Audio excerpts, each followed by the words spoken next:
Le mal a de nombreux visages. Certains le connaissent comme un visionnaire. C'est un fou. Il a, tu sais, une façon étrange de voir les choses qui est très efficace. L'ont vu comme un méchant. Ce gars m'envoyait des textos tous les jours me disant qu'il allait me tuer. Un joueur, un démon. Beaucoup de filles de ring dorment avec lui, ou même un ami. Ou même un ami. Je considère Donald Trump comme l'un de mes meilleurs amis.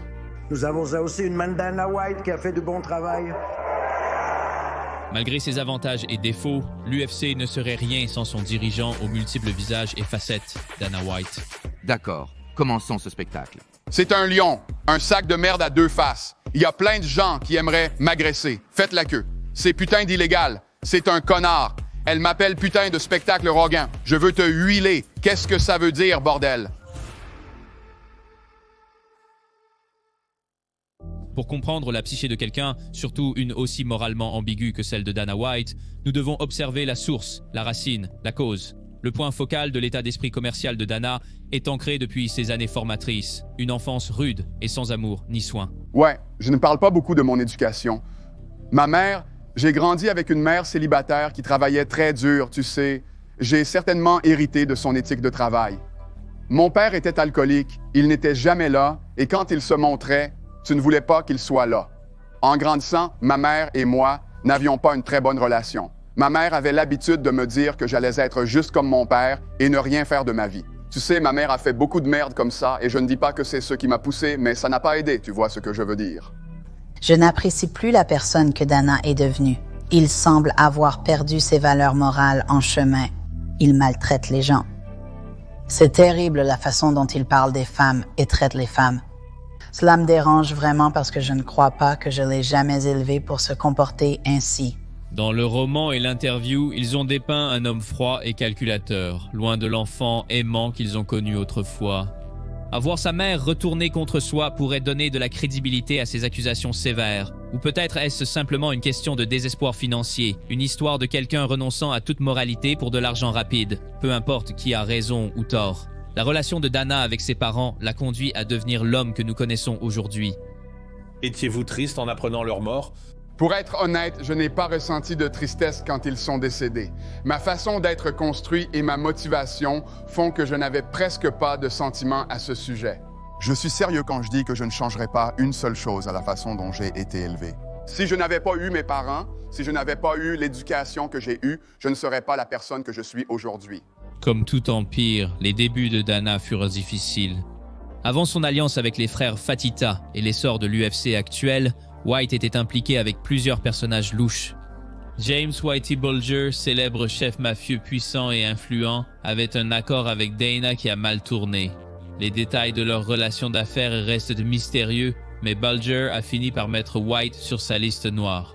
À l'époque, Whitey Bulger dirigeait le sud de Boston. Je faisais des affaires avec lui. Là-bas, j'entraînais des gens dans une salle de sport. Nous amenions des enfants de tous les quartiers pour venir et boxer. Quelques gars qui travaillaient pour Whitey sont apparus. Ces gars m'ont abordé un jour à la salle de sport. Ils voulaient de l'argent.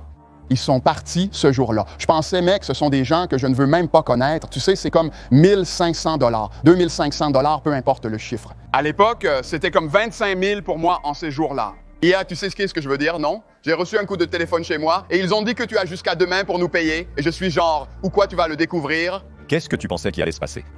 Non, ce n'est pas rien de bon. Rien de bon n'allait se passer à 1 heure. Donc, littéralement, ce jour-là, j'ai raccroché, j'ai repris et j'ai pris un vol aller simple pour Vegas. Sa vie déracinée de force de Boston à Las Vegas, l'un des moments les plus bas de Dana serait le point tournant pour l'ascension éventuelle de l'UFC. J'ai 3 règles, d'accord? Ce sont mes 3 règles pour gagner la règle. Un attaque, attaque, attaque. Il est un serpent, il est un menteur et il est juste un mauvais gars en général. Règle 2, nie tout, n'admets rien. Tu sais ce qui est vrai, ce que je dis est vrai. Non, je n'ai pas dit ça. Tu as dit ça, je vois où ça mène. Et troisièmement, il ne faut jamais accepter l'échec. Tu revendiques toujours la victoire. Donald Trump sera le 47e président des États-Unis d'Amérique. Je n'ai pas pu l'arrêter. Il continue d'avancer sans abandonner. C'est l'homme le plus résilient et travailleur que j'ai jamais rencontré. Il le mérite, tout comme sa famille. Malgré son intérêt pour les sports de combat, le côté business de Dana l'amènerait à s'impliquer profondément en politique. Dans un monde qui n'était pas encore prêt pour les arts martiaux mixtes et qui les considérait comme barbares, Et cruel, l'actuel président des États-Unis, était un homme qui y voyait du potentiel. La décision de Donald Trump d'aider Dana White dans son sport en difficulté a initié une amitié improbable qui reste à l'avant-garde du art martiaux mixte des années après. Je ne dirai jamais rien de négatif sur Donald Trump. Vous avez travaillé avec le président Trump il y a longtemps en organisant des combats dans son établissement à Atlantic City, n'est-ce pas? Les lieux ne nous voulaient pas et Donald Trump a été le premier à nous donner notre chance. Maintenant, souvenez-vous de ceci. Pensez à cela. La marque Trump était ici. La marque UFC était là-bas. Nous sommes allés au Taj. Trump nous a fait une offre. Il nous a accueillis dans son lieu 2 fois de suite. Il est venu pour le premier combat de la soirée et est resté jusqu'au dernier combat de la soirée. Tout ce qui m'est arrivé dans ma carrière à partir de là, il décrochait le téléphone et me félicitait. Notre relation est juste comme vous savez ce que je veux dire. Je considère Donald Trump comme l'un de mes très, très bons amis. Trump a sauvé l'UFC à bien des égards, son esprit d'entreprise étant proche de celui de Dana. Pourtant, cette décision avait des arrière-pensées. En offrant une plateforme pour les arts martiaux mixtes, il verrait bientôt l'opportunité de lancer sa propre promotion pour rivaliser avec celui qu'il avait longtemps appelé ami. Une fois, TMZ m'interviewait et disait que Donald Trump allait m'affronter. Ils m'ont demandé ce que j'en pensais. J'ai répondu que je ne dirais jamais rien de mal sur Donald Trump. Eh bien, c'était une excellente soirée, un grand succès. 14 000 personnes au total. C'est un témoignage de combien il aime se battre et de ce qu'il a vu dans l'UFC à l'époque. L'avenir verrait l'entreprise de Trump s'effondrer, tandis que ses 3 grandes lettres montaient en puissance. Pourtant, la relation entre les 2 dirigeants n'en est sortie que plus forte, un lien qui ne faiblirait jamais au fil des ans. Cela ne ferait que se resserrer, catalysé par un événement sismique qui verrait non pas Trump entrer dans la lutte, mais Dana en politique. L'ancien président américain Donald Trump a survécu à une tentative d'assassinat lors d'un meeting de campagne. Quand tu as dit d'abandonner, qu'as-tu dit Toi, tu ne peux pas arrêter, tu n'abandonnes jamais. C'est l'homme le plus résilient que j'ai jamais rencontré. Le lendemain, il saute dans un avion, vole vers le réseau national de communication, puis retourne sur scène en public. C'est un honneur pour moi de présenter le 45e et bientôt 47e président des États-Unis, Trump. Et merci, Dana. Dans 4 mois, nous aurons une victoire incroyable et nous commencerons les 4 meilleures années de l'histoire De notre pays. Et donc, l'homme qui a bouleversé toutes les règles de la politique en Amérique est président pour la 2e fois. Dana White est aussi un homme qui a fait du bien. L'influence, le pouvoir et les connexions sur les réseaux sociaux de Dana ont joué un rôle déterminant dans la réélection de Donald Trump. Il y a peu de doute à ce sujet. Je ne suis pas du genre à prêcher sur le côté politique qui a raison ou tort, mais la décision de Dana de s'engager dans le terrier politique a eu un effet d'entraînement sur l'UFC, influençant le zeitgeist culturel et les combattants qui concourent sous la bannière de l'UFC. Kobe est un gars MAGA. Il entre parfois sur le ring en portant un Make America Great Again. Monsieur le Président, vous comprenez que vous l'apportez et je vous verrai, monsieur. Nous sommes avec vous. George Masvidal était un grand fan de moi politiquement. Le plus grand président de l'histoire du monde est assis ici. J'adore ce gars. Henry Cejudo. Ce gars est un gagnant. Dis quelque chose? Non, continuons à rendre l'Amérique encore meilleure. Au nom de la liberté d'expression, la mentalité de Dana de tout brûler sur son passage dans les limites politiques de l'UFC est pour certains louable, pour d'autres méprisable. Un espace où presque tout peut être dit aux conférences de presse sans craindre de conséquences. Ces libertés ont engendré des personnages tristement célèbres dans l'univers des arts martiaux, moins reconnus pour leurs prouesses sur le ring. Et plus pour leur frasque en dehors de celle-ci. Si tu avais un fils et qu'il était, tu avais un fils, il était gay, tu serais genre, oh mec, tu ne veux pas d'un petit enfant? Pas de problème avec ça. Oh mec, bien mec, tu es un putain d'homme faible, tu es une infection. Tu es la définition.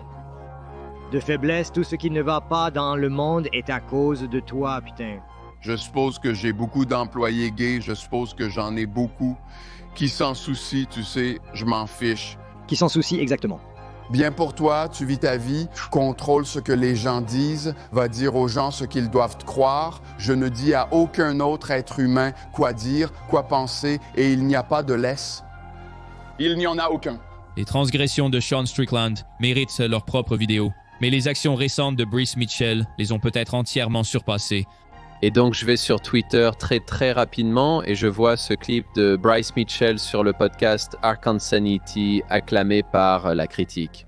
Je pense honnêtement que Hitler était un bon gars, basé sur mes propres recherches, pas mon endoctrinement par l'éducation publique. Je pense vraiment qu'avant que Hitler ne se mette à la méthamphétamine, c'était un gars avec qui aller pêcher. Je n'ai jamais entendu quiconque, sauf dans la satire, dire ce que Brice a dit à Errol, j'étais incrédule.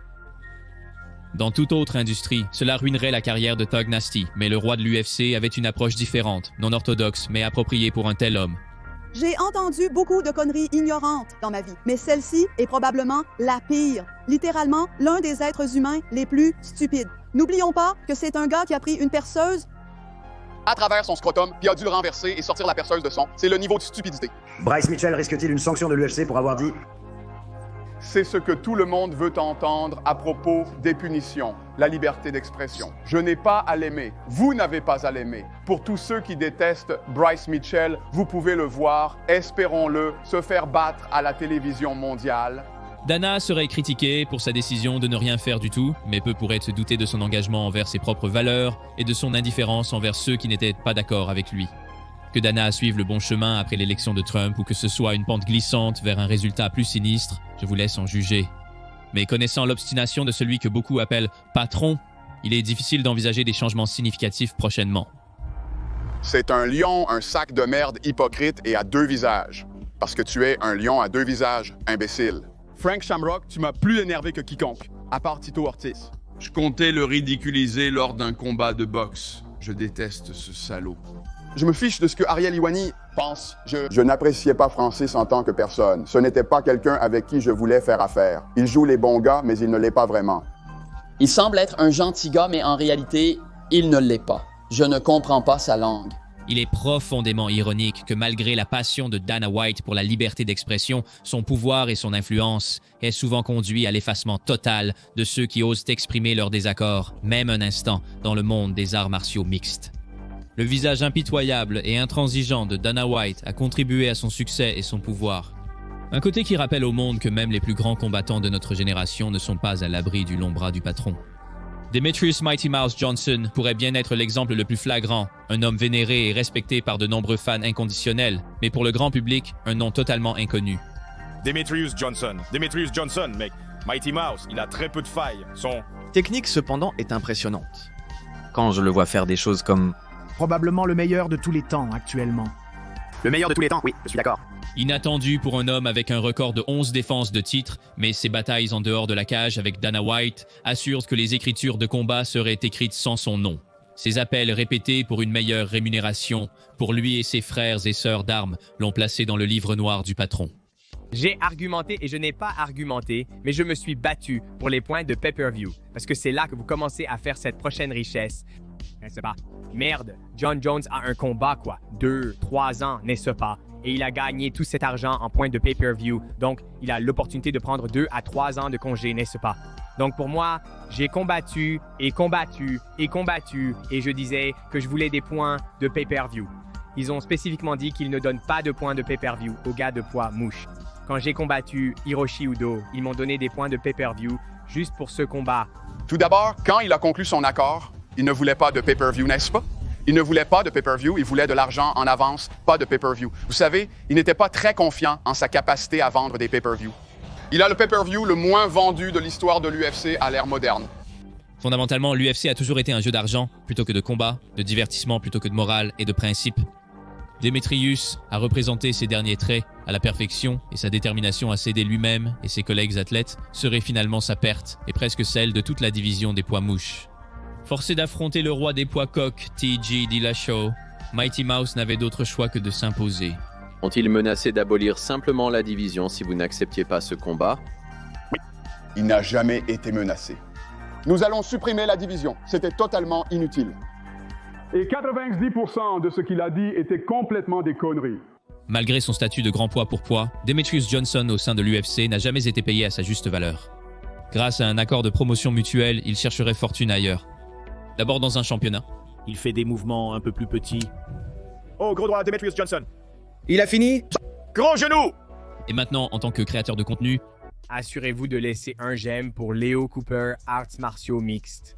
Champion poids lourd linéaire et grand Francis et Garner, un autre soumis à la colère et à l'influence de Dana pour la même raison, le prédateur bien nommé était autrefois la poule aux œufs d'or de l'UFC, leur propre Mike Tyson du arts martiaux mixtes dans une ère de combat où les moments de Mike et le récit tournaient avec un catalyseur pour grimper dans les classements et Garner a laissé ses mains parler.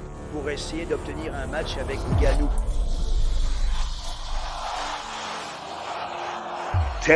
Des finitions viscérales qui sont l'une après l'autre auraient les fans qui parlent et Dana White qui obsède. Celui qui a augmenté les ventes à la carte pour l'entreprise serait dans ses bonnes grâces.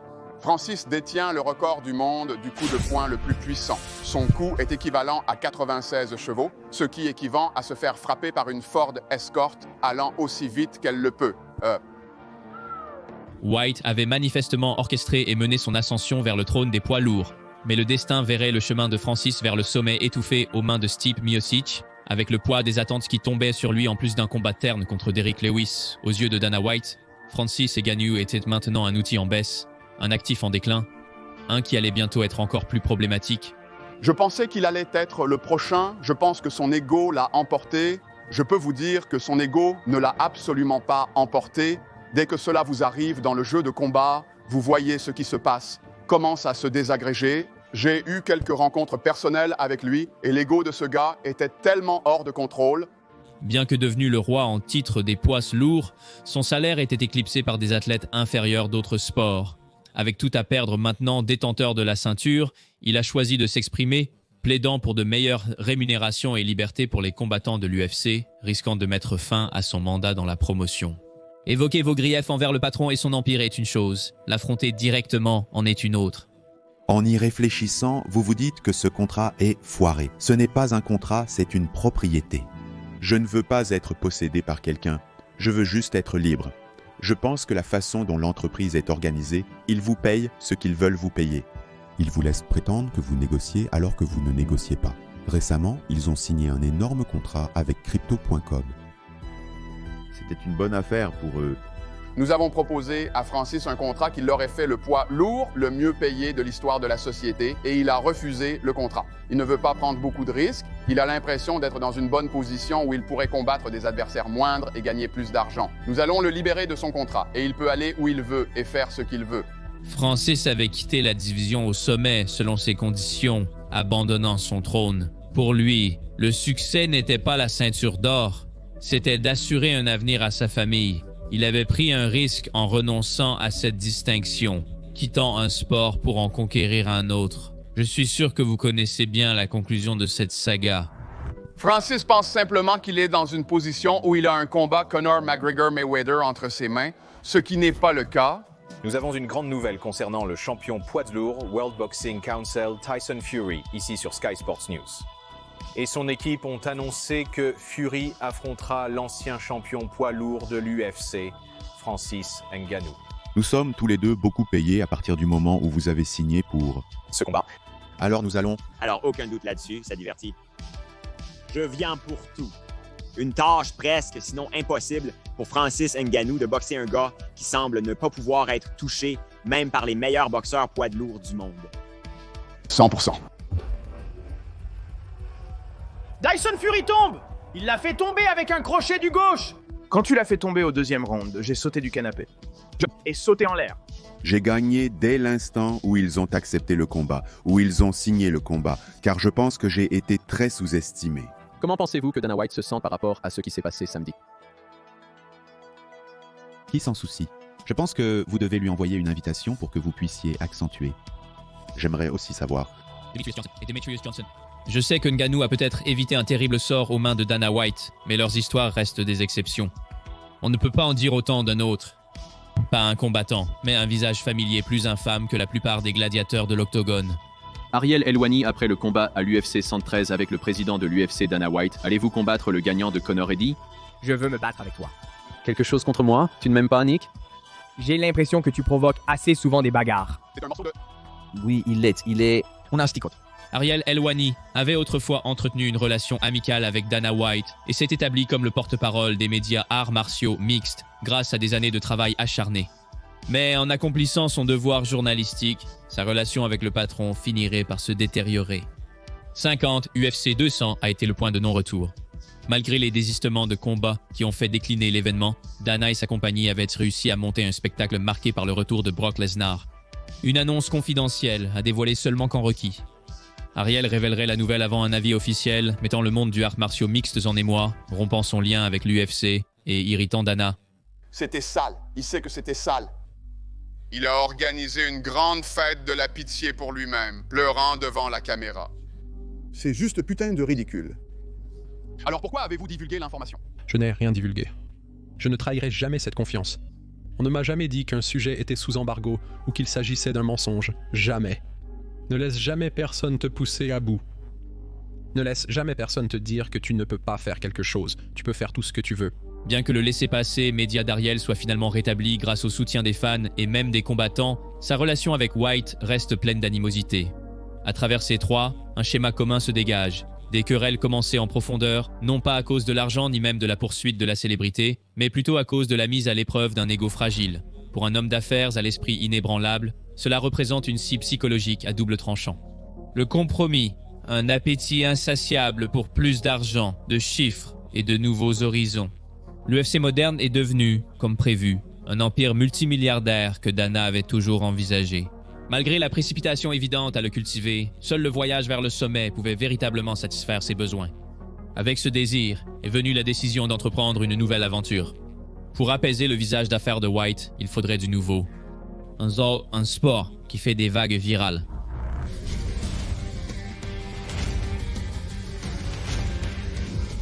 Inspiré par les compétitions de gifles non réglementées originaires de Russie, le Power Slap était pour beaucoup une forme de divertissement grossier adapté à l'ère moderne.